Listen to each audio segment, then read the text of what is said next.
ഏവർക്കും അക്ഷരമുറ്റത്തേക്ക് സ്വാഗതം. 10ാം class Kerala പാഠാവലി unit 3 അധ്യായം 2 പി രാമചന്ദ്രന്റെ കാറ്റേ കടലേ എന്ന കൃതിയിൽ നിന്ന് എടുത്തിട്ടുള്ള ബത്തേരിക്കടുത്ത് മലങ്കരയിൽ എന്ന കവിതയാണ് നമ്മൾ ഇന്ന് പഠിക്കുന്നത്. ഈ കവിതയുടെ വിശകലനവും പാഠഭാഗ പ്രവർത്തനങ്ങളുടെ ഉത്തര മാതൃകകളുമാണ് ഈ വീഡിയോയുടെ ഉള്ളടക്കം. ഈ കവിതയുടെ പ്രമേയം എന്താണ് എന്ന് ആദ്യമേ ഒന്ന് പറയാം. ഇത് ആധുനിക കാലത്ത് പ്രതീതി ലോകത്തിൽ, അതായത് സാങ്കല്പികമായിട്ടുള്ള സാങ്കേതിക വിദ്യകളാൽ നിർമ്മിതമായിട്ടുള്ള ലോകത്ത് ജീവിക്കുന്ന മനുഷ്യരെക്കുറിച്ചുള്ള കവിതയാണ്.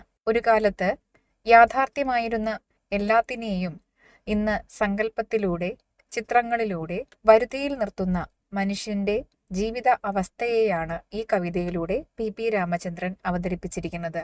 കുറച്ചുകൂടി ലളിതമായി പറയുകയാണെങ്കിൽ, കുറച്ചു കാലം മുൻപ് വരെ നമുക്ക് സ്വന്തമായിരുന്ന മനോഹരമായ പ്രകൃതി ദൃശ്യങ്ങൾ ഇന്ന് നമുക്ക് അന്യമാണ്. പച്ച നിറഞ്ഞ മലകളും ഇടതൂർന്നു നിൽക്കുന്ന വൃക്ഷങ്ങളും നിറഞ്ഞു നിൽക്കുന്ന പാടങ്ങളുമൊക്കെ ഇന്ന് നമുക്ക് പടങ്ങളിൽ അല്ലെങ്കിൽ വീഡിയോകളിൽ കാണാൻ കഴിയുന്ന ദൃശ്യങ്ങൾ മാത്രമായി ഒതുങ്ങിയിരിക്കുന്നു. അത്തരമൊരു കാലത്തിലേക്ക് കടന്ന മനുഷ്യൻ അവയെ നഷ്ടപ്പെട്ടു പോകുന്നതിൽ വ്യാകുലപ്പെടുന്ന കാഴ്ചയാണ് നമുക്ക് ഈ കവിതയിൽ കാണാൻ സാധിക്കുന്നത്. കവിത ആദ്യമേ ഒന്ന് വായിക്കാം, അതിനുശേഷം വിശകലനത്തിലേക്ക് കടക്കാം. കവിതയുടെ മുന്നോടിയായി ഒരു വരി നൽകിയിട്ടുണ്ട്, നോക്കുക. ജൈവനദീ തീരങ്ങളിൽ ഡിജിറ്റൽ ഗ്രാമങ്ങൾ തീർത്ത് അവിടെ നാം ഇളവേൽക്കുന്നു. ഭൂമിയുടെ മനോഹാരിത എന്ന് പറയുന്നത് പ്രകൃതിയുമായി ബന്ധപ്പെട്ടതാണ്. പ്രകൃതിയെ അതിൻ്റെ തനതായ സൗന്ദര്യത്തോടുകൂടി നിലനിർത്തുമ്പോഴാണ് അത് ജീവമായിരിക്കുന്നത്, അതായത് അതിന് ജീവൻ ഉണ്ടായിരിക്കുന്നത്. എന്നാൽ ഇന്ന് പ്രകൃതിയെ മുഴുവൻ വെട്ടി നശിപ്പിച്ചതിന് ശേഷം നാം AI-യുടെയും മറ്റും സഹായത്തോടുകൂടി ലാൻഡ്സ്കേപ്പുകളെ നമ്മുടെ മൊബൈലിൽ പുനഃസൃഷ്ടിക്കുകയാണ്. ഒരു കാലത്ത് യാഥാർത്ഥ്യമായിരുന്ന ആ ദൃശ്യങ്ങളെ നമുക്കിന്ന് വിവരസാങ്കേതിക വിദ്യയുടെ സഹായത്തോടുകൂടി സൃഷ്ടിക്കുന്ന പടങ്ങളായി മാത്രമേ കാണാൻ സാധിക്കുന്നുള്ളൂ. കവിത വായിക്കുന്നു, ശ്രദ്ധിക്കുക. ബത്തേരിക്കടുത്ത് മലങ്കരയിൽ. ബത്തേരിക്കടുത്ത് മലങ്കരയിൽ സുഹൃത്തിൻ വാടക വീടിൻ വരാന്തയിലിരുന്ന് കാണുന്നു ദൂരെ നെൽപ്പാടം.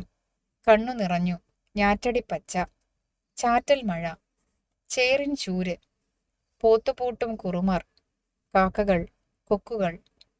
കവി ഉണർന്നു. മനയോല തേച്ചു മുഖം കാട്ടി ചുട്ടിക്കു മലർന്നു കിടക്കയല്ലേ മലനാട്ടു മണ്ണ്. ക്യാമറ തുടരെ ക്ലിക്കി. പൊൻതൂലിക വിറ്റു കിടിലൻ ഫോണൊന്നു വാങ്ങിച്ചു ഞാൻ. ഞൊടിയിൽ പടം അപ്ലോഡ് ചെയ്തു. വന്നു കമന്റുകൾ, തിരുതകൃതിയായി ചാറ്റൽ. ഹാ വയനാട്, ഇല്ല പോയിട്ടില്ല പച്ചകൾ, തൂങ്ങിയിട്ടില്ല കർഷകർ, ഉണ്ട് ചിലതെങ്കിലും ബാക്കി, ഈ ചിത്രം സാക്ഷി.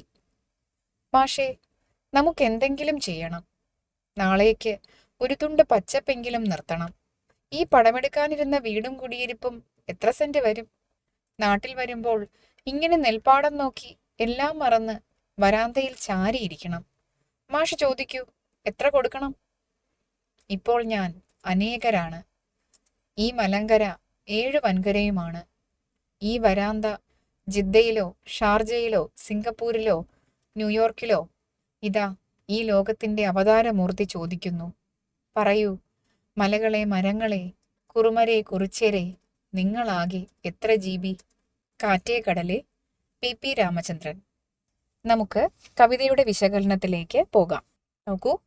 ബത്തേരിക്കടുത്ത് മലങ്കരയിൽ സുഹൃത്തിൻ വാടക വീടിൻ വരാന്തയിലിരുന്ന് കാണുന്നു ദൂരെ നെൽപ്പാടം. കവിയായ പി രാമചന്ദ്രൻ ബത്തേരിക്കടുത്ത് മലങ്കര എന്ന് പറയുന്ന സ്ഥലത്ത് താമസിക്കുന്ന തൻ്റെ കൂട്ടുകാരൻ്റെ വീട് വരെ ഒന്ന് പോയതാണ്. ആ വീടിൻ്റെ വരാന്തയിലിരുന്നാൽ മുൻപിൽ മനോഹരമായ ഒരു നെൽപ്പാടം കാണാൻ സാധിക്കും. അത് കണ്ട് അദ്ദേഹത്തിൻ്റെ കണ്ണു നിറഞ്ഞു. എന്തുകൊണ്ടാണ്? വളരെ മനോഹരമായ ഒരു കാഴ്ച കണ്ട് അദ്ദേഹത്തിൻ്റെ മനസ്സും കണ്ണും നിറഞ്ഞു എന്നാണ്. ഞാറ്റടി പച്ച, എന്താണ്? ഇങ്ങനെ വിളഞ്ഞു കിടക്കുന്ന നെൽപ്പാടം കാറ്റുകൊണ്ട് ഇളകുന്ന കാഴ്ച, പച്ചയൊന്നാകെ ഇളകുന്ന മനോഹരമായ കാഴ്ച. അവിടെ അപ്പോൾ ചാറ്റൽ മഴ പെയ്യുന്നുണ്ടായിരുന്നു. ഈ മഴ വന്ന് മണ്ണിൽ തൊടുമ്പോൾ മണ്ണിൽ നിന്നും ഒരു മണം ഉയരുന്നുണ്ട്. അതിനെയാണ് ചേറിൻ ചൂര് എന്ന് പറഞ്ഞിരിക്കുക. പോത്തുപൂട്ടും കുറുമർ, കുറുമർ വിഭാഗത്തിൽപ്പെട്ട ആളുകളാണ് അവിടെ പാടത്ത് പണിയെടുക്കുന്നത്. അവരവിടെ പോത്തിനെ കൊണ്ട് നിലം ഉഴുവിക്കുകയാണ്.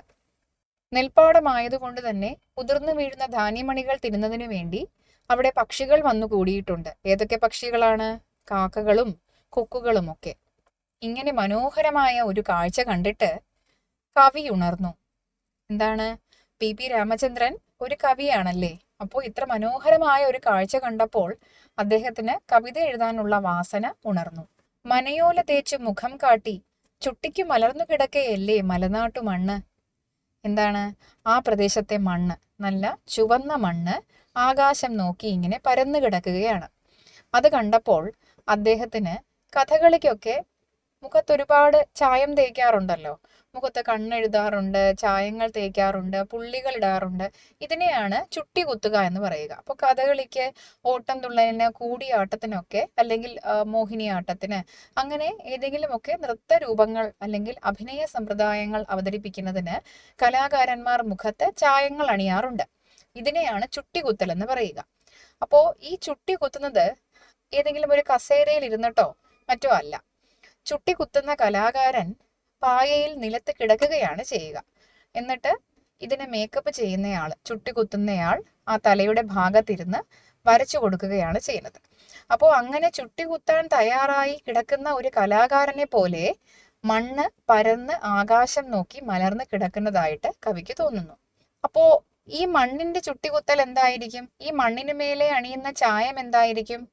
അതാണ് പച്ച. പച്ച എന്താണ്? പച്ച നിറഞ്ഞ നെൽപ്പാടങ്ങൾ, പച്ചപ്പണിഞ്ഞ നല്ല മലനിരകൾ, വൃക്ഷങ്ങൾ, പിന്നെ അവയിൽ പൂക്കുന്ന പൂക്കളൊക്കെ പല നിറത്തിലുള്ള പൂക്കൾ കൊണ്ട് ആ മുഖത്ത് ചായം തേച്ചിരിക്കുകയാണ് മണ്ണ്.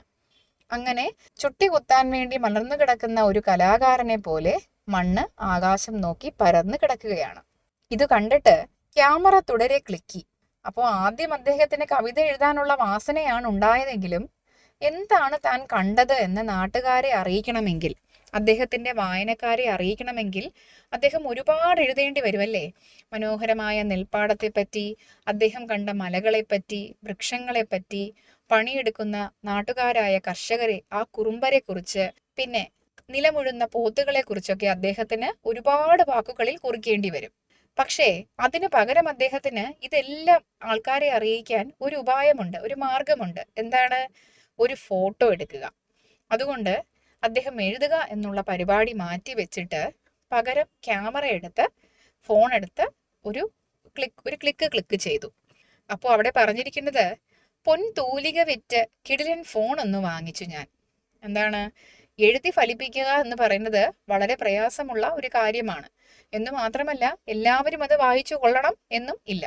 പക്ഷേ ഒരു ഫോട്ടോ എടുത്ത് ഫേസ്ബുക്കിലോ ഇൻസ്റ്റാഗ്രാമിലോ ഏതെങ്കിലും ഒരു സോഷ്യൽ മീഡിയയിൽ ഇടുകയാണെങ്കിൽ അതുമായി ബന്ധപ്പെട്ട് അതിൽ അദ്ദേഹത്തിന്റെ ഫ്രണ്ട് ലിസ്റ്റിലുള്ള, കോണ്ടാക്റ്റിലുള്ള എല്ലാ മനുഷ്യർക്കും അദ്ദേഹം എടുത്ത ആ ഫോട്ടോ കാണാൻ സാധിക്കും. അപ്പോൾ താൻ എന്താണോ കണ്ടത് അതിന്റെ തെളിച്ചം ഒട്ടും കുറയാതെ തന്നെ ആൾക്കാരെ അറിയിക്കാനുള്ള ഒരു മാർഗമാണ് ആ ഫോട്ടോ എടുത്ത് അപ്ലോഡ് ചെയ്യുക എന്ന് പറയുന്നത്, അല്ലേ? അങ്ങനെ കവി താൻ കണ്ട മനോഹരമായ ആ കാഴ്ചയെ ഫോണിലെടുത്ത് തന്റെ സോഷ്യൽ മീഡിയയിലേക്ക് അപ്ലോഡ് ചെയ്തു.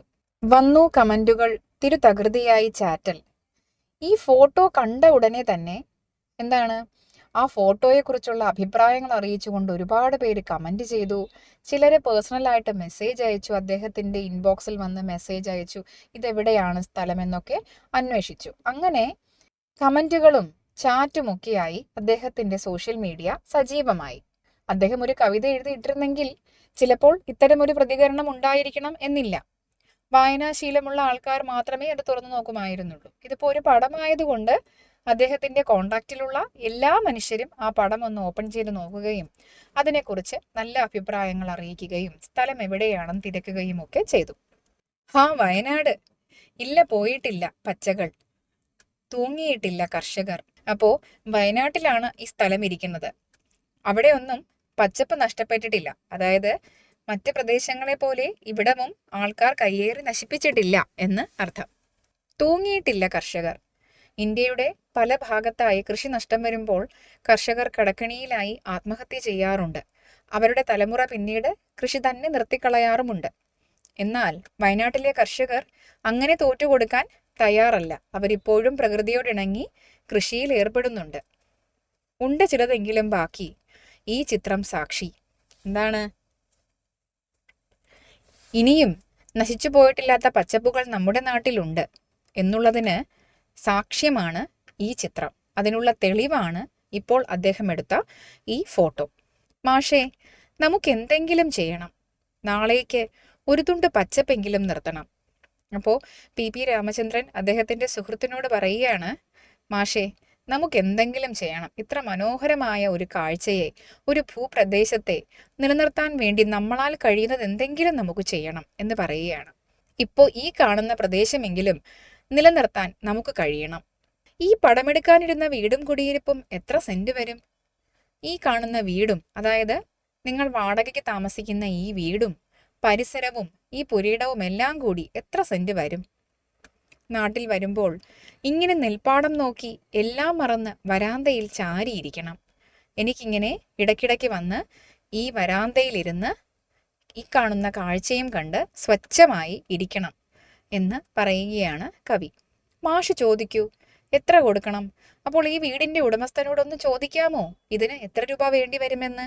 ഇതെങ്കിലും വാങ്ങിച്ചിട്ടാൽ ഇത് നശിക്കാതെ നമുക്ക് കാത്തു സംരക്ഷിക്കാമല്ലോ എന്നാണ് കവി പറയുന്നത്. ഇപ്പോൾ ഞാൻ അനേകരാണ്, ഈ മലങ്കര 7 വൻകരയുമാണ്.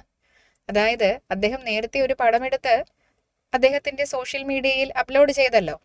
ആ പടം അദ്ദേഹം മാത്രമല്ല കണ്ടത്, ലോകത്തിന്റെ നാനാ ദേശങ്ങളിലിരിക്കുന്ന പല പല കോണുകളിലിരിക്കുന്ന മനുഷ്യരത്രയും ആ പടം കണ്ടു കഴിഞ്ഞു.